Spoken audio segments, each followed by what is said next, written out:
Более 550 населенных пунктов республик Средней Азии, Казахстана и Сибири стали пристанищем для карачаевцев, депортированных 2 ноября 1943 года. В село Приютное на севере Киргизии привезли 13 семей, состоявших из детей, их матерей и пожилых людей.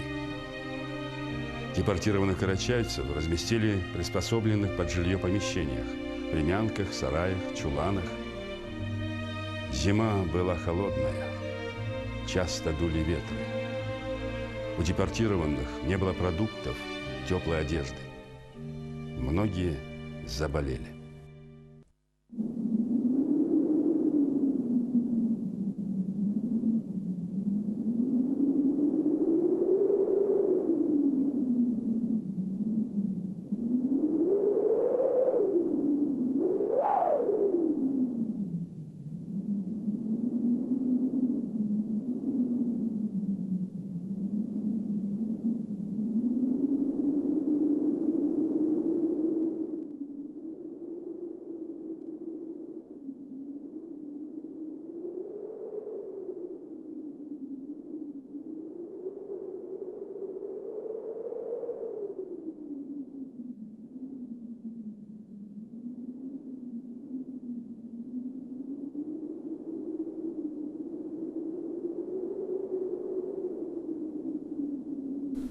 Это уже 4-я пара. Осталось немного пряжи. Выйдет только маленькая шапочка.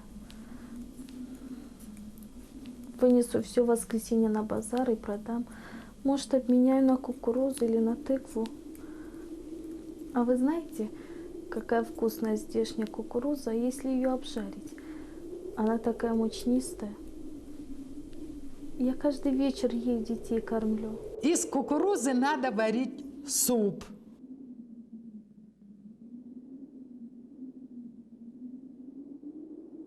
А у меня ничего нет. По 2 картошечки сварила и дала детям на ужин. А чем утром кормить, не знаю. Пойдем со мной, Кулизар.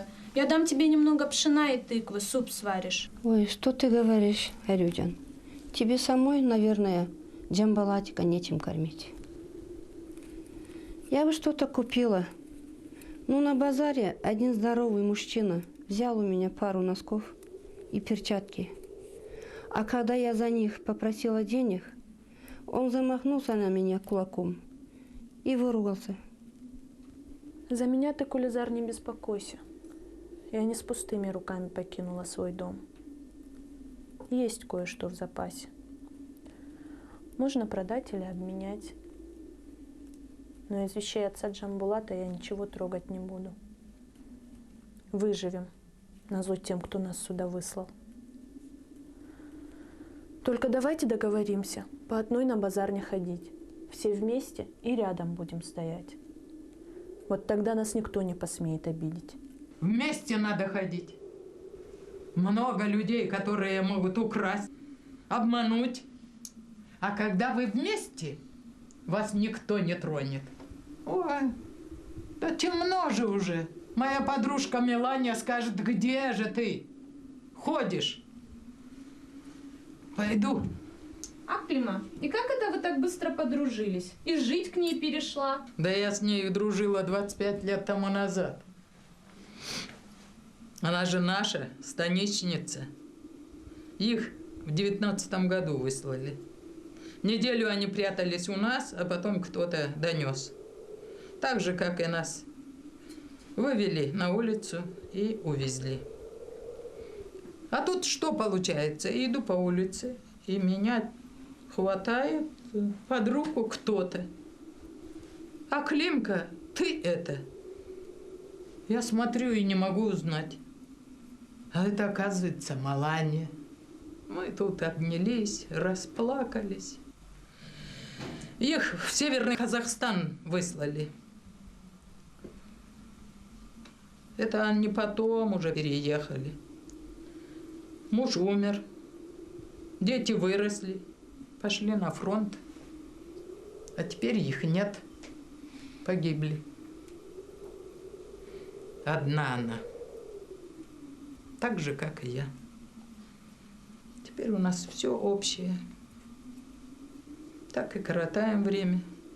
Правда, я ей отдала платок, а она мне подарила валенки. Пошли. Да, пора. А тут Джамбулат проснется, а меня не почувствует, плакать начнет.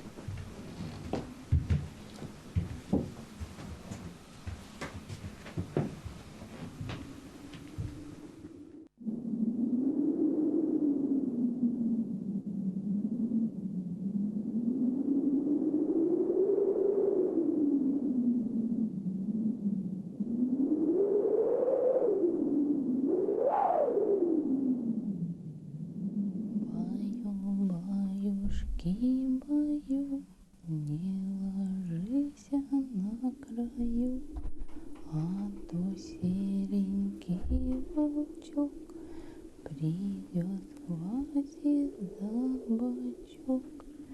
Баю, баю. Тише, он только что заснул. Мы с ним русские слова учили. Он все за мной повторяет. Жанночка, я носки, которые ты вязала, поменяла на булку хлеба и кусочек масла. Посмотри. Галочка, не выдумывай. Это, наверное, твоя мама угостила. Ой, ну все тебе расскажи. У нас же корова дуется. Мама целую чашку масла сбила, ну и дала немного. А носки я сама на хлеб поменяла, правда. Спасибо. А можно я маслом с кулизар поделюсь? Ну, конечно, дай. Я и картошки из погреба достану. Нет, нет, спасибо. Я ей тыквы и пшена дам.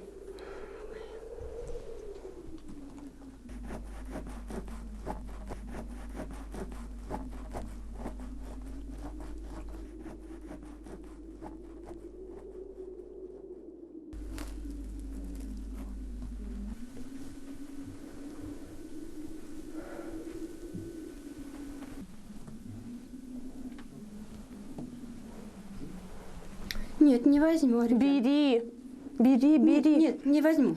Бери. У тебя же тоже ребенок. Кормить нужно его. Он у меня один, а у тебя их трое.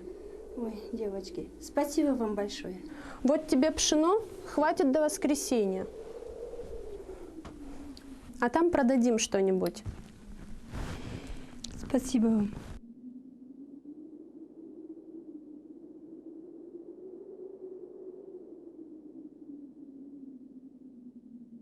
И сегодня нет письма. Уже 2 месяца прошло, никакой весточки. Наверное, почта плохо работает. Теряются где-то письма. Не знаю. Да ты, Жанночка, не переживай, что от Рашида писем нет. Ну подумай сама. Куда он может тебе написать, не зная, где ты теперь? Я это понимаю, Галочка.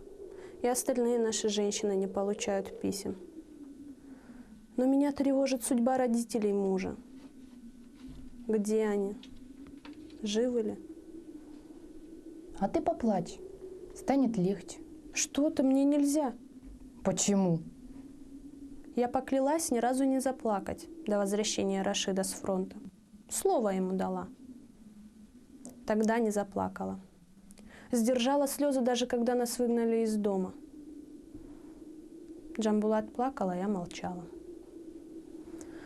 И здесь не плачу. Боюсь. Боюсь накликать еще большую беду.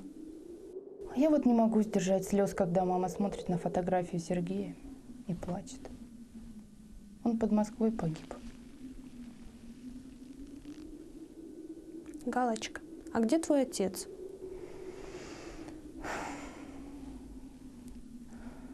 Мой папа инженером на заводе работал. Там была какая-то авария, и его посадили. Объявили вредителем. Потом нам написали, что он умер. Сердечной недостаточностью. Мы уехали сюда. Подальше от косых взглядов. Потом началась война. Борис и Сергей ушли на фронт, и остались мы с мамой.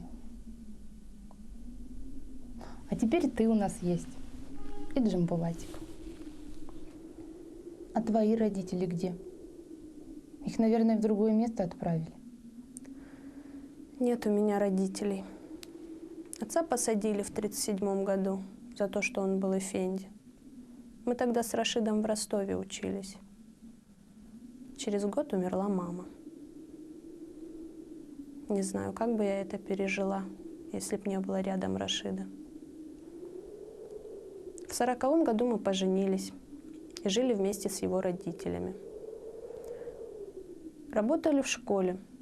Он был директором, а я русский язык преподавала.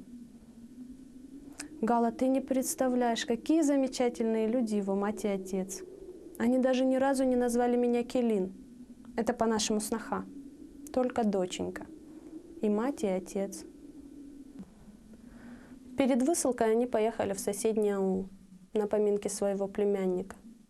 Их оттуда и увезли. А от Рашида я письмо получила 1 ноября. Написал, что награжден 2-м орденом.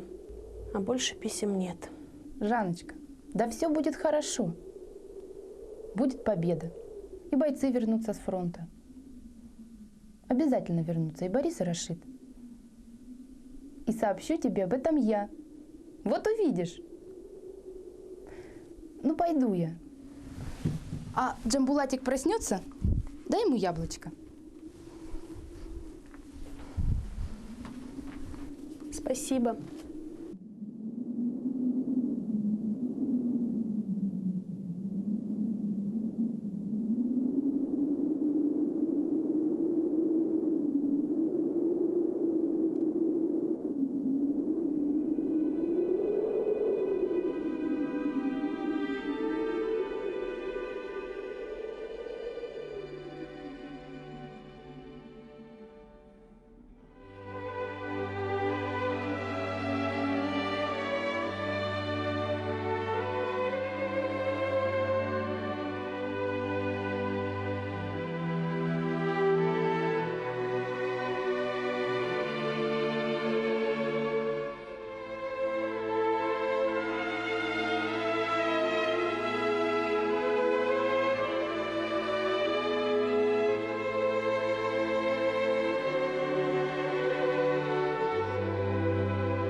Спи, мой маленький, я живу для тебя.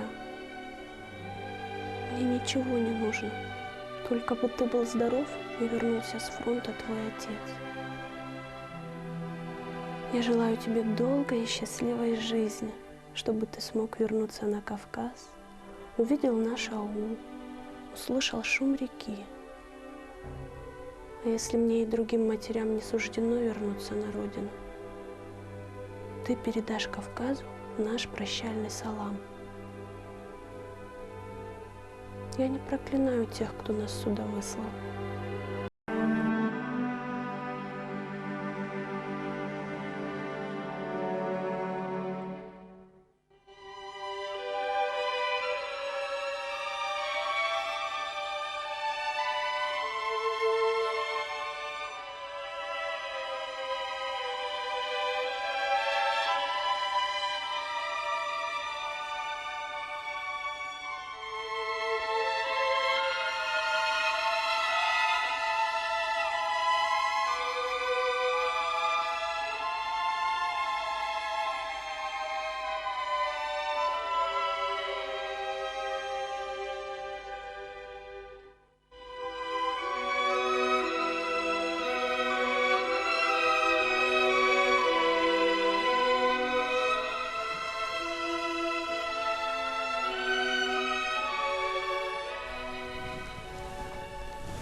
Рашид, ну почему от тебя нет писем?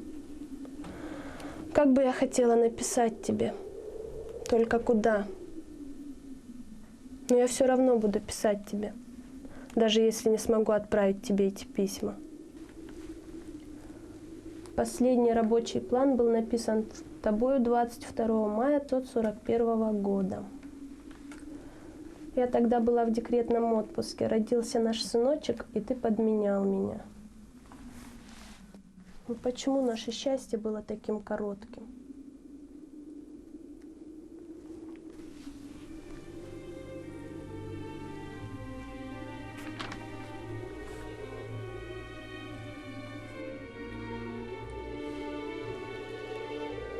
Рашид, дорогой мой, как бы мне хотелось прижаться к твоей груди, зная, что ты защитишь и поможешь.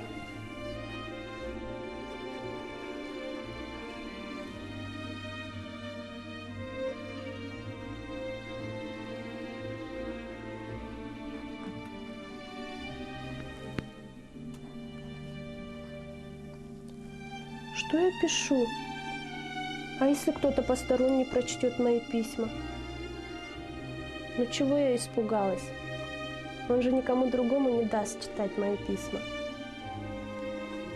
Мы их сохраним, чтобы в будущем люди знали о нашей страшной беде. Такое нельзя забыть. Никогда. А начну я свой рассказ с того страшного утра 2 ноября 1943 года.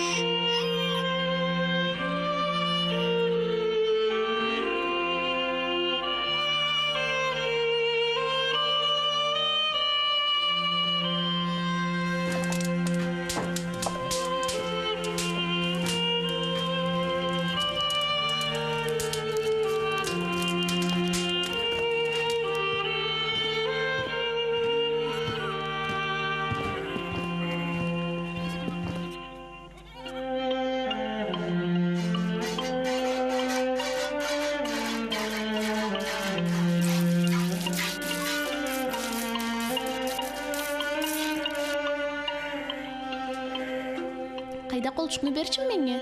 Бер колчукну. Дурку. Дурку içinde өгүз. Өгүз печен ашайт, жашчыгым көп жашайт. Вот это не буду. Ма ары узакка кеткен. Ага. Хоп. Кеттер чугайна.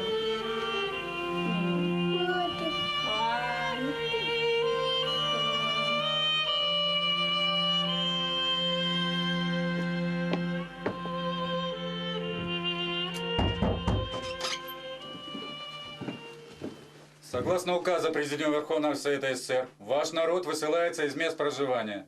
На сборы вам час. Куда? Зачем? Не теряйте время, собирайтесь. Ну я не могу, моих родителей нет дома. Они уехали в соседний Их район. увезут оттуда. Никого из ваших мы здесь не оставим. Берите с собой постельное белье, теплые вещи, продукты, документы. Ну за что? В чем моя вина? Мой муж на войне, его орденом наградили. Не задавайте лишних вопросов, собирайтесь.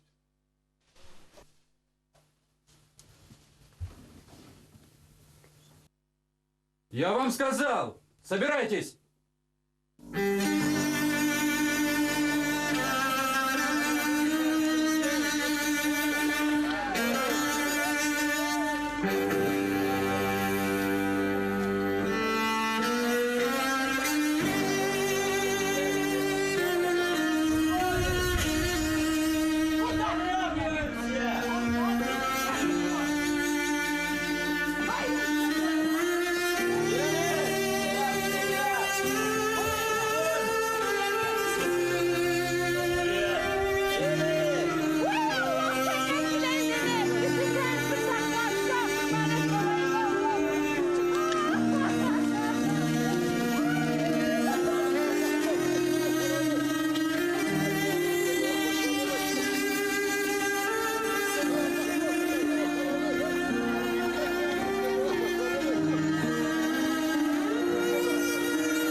Salavatı yerde yatsın Muhammed sallallahu aleyhi ve sellem.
И все же нам повезло. Нас с Джамбулатиком подселили к очень доброй женщине. Она русская. 2 ее сына ушли на фронт, а дочь – Галя, моя лучшая подруга.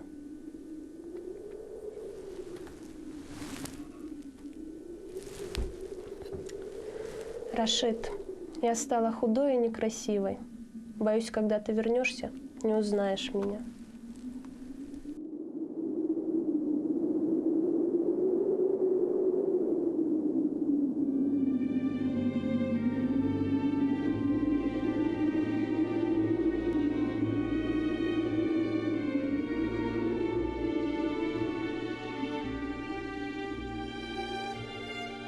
Прошло 3 месяца, как у нас отняли родину, лишили свободы. Теперь мы не имеем права навещать родных и близких, живущих в соседних районах.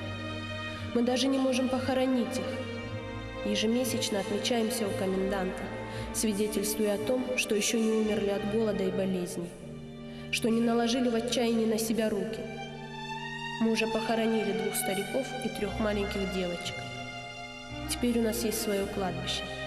Это то, что нам разрешено здесь иметь. Оно находится рядом с русским погостом.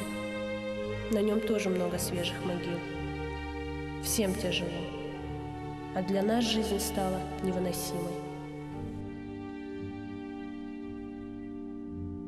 Рашид, дорогой мой, обещаю тебе и клянусь, что все сделаю для того, чтобы сохранить нашего сыночка. Постарайся вернуться живым и ты, и мы будем долго жить, и у нас будет много детей. Но возвращаясь в сегодняшнюю реальность, я хочу сказать тебе, что нет ничего страшнее ссылки. Сегодня случилось страшное событие. Наших женщин колхозный объездчик бил кнутом.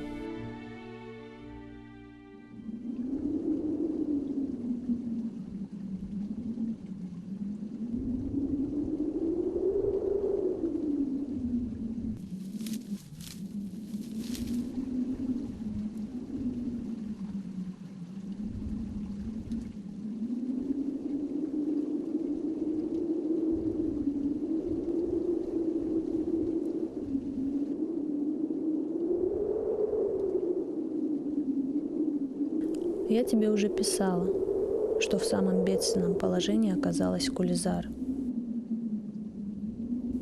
У нее 2 мальчика и дочка. Кормить их ей нечем. Вчера в поисках курая, так здесь называют сухую сорную траву, она набрела на участок поля, где свекла осталась неубранной. Кулизар вырвала несколько корнеплодов, чтобы вернуться домой и накормить детей.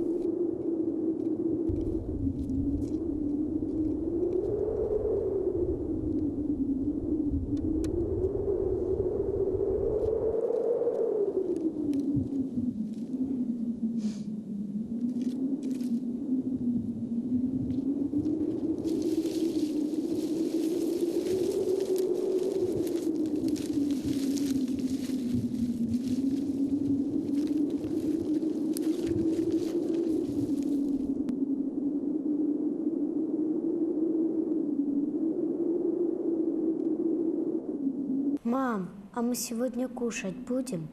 Потерпи, моя солнышко, потерпи. Сейчас доварится свекла, и я буду кормить вас. А разве люди сахарную свеклу едят? У нас же ничего нет. А сахарная свекла, она все-таки сладкая. И, наверное, полезная. Мам, а ты помнишь, как на Кавказе ты жарила нам хачины с картошкой?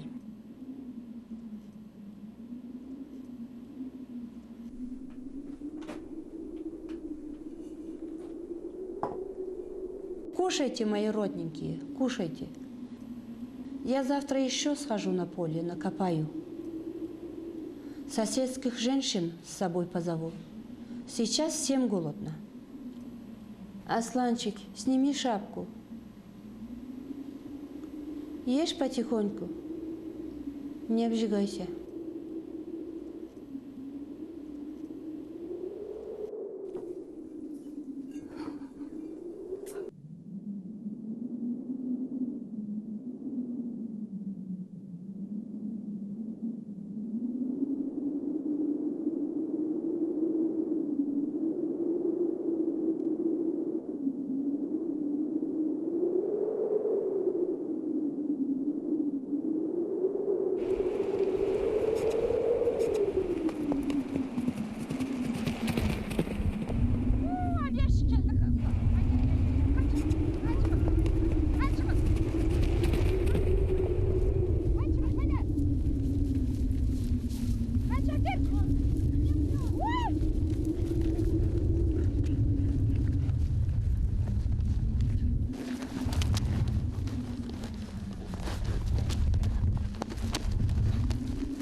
Воровать колхозное добро вздумали. Эй, а ну бери свеклу. Жри, я тебе говорю, жри. Не надо, жри. не надо. Не нравится, да? А вы все смотрите, смотрите. Вот так с вами будет. С каждой я вас всех запомнил. Пошли все к председателю.